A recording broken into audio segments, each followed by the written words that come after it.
ঠাকুরগাঁওয়ে খাল খনন কর্মসূচির উদ্বোধন অনুষ্ঠানে কথা বলছেন স্থানীয় সরকার, পল্লী উন্নয়ন ও সমবায় মন্ত্রী মির্জা ফখরুল ইসলাম আলমগীর। আমরা সরাসরি যুক্ত হচ্ছি সেখানে। খারাপ খবর আছে, আমাদের ডিসি মহোদয় আমাদের সঙ্গে থাকতেছেন না। ওনার পারিবারিক কারণে উনি আমাদের ছেড়ে চলে যাচ্ছেন।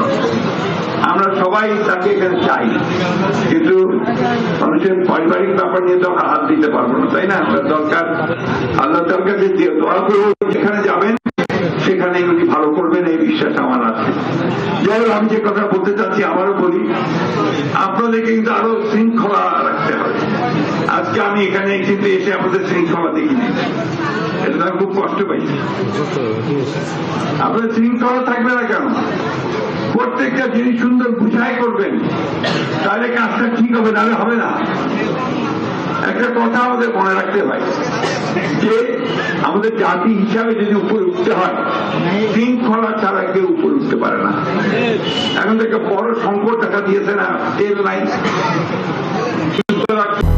200-র বেশি সার্ভিস ও ফিচারে লেনদেনের সব বিকাশ অ্যাপে সম্ভব। আপনারা যে ইরান আর আমেরিকা, ইসরায়েলে তাদের সাপ্লাই কম, এরপর হঠাৎ দেখা গেল যে আমার ঠাকুরগাঁতে একটা পেট্রোল পাম্প ভাঙিয়ে দিবে, চুয়ালা ভাঙিয়ে দিবে। কেন? দেওয়াজকে কি করেছে, দিবা যায় না নাকি?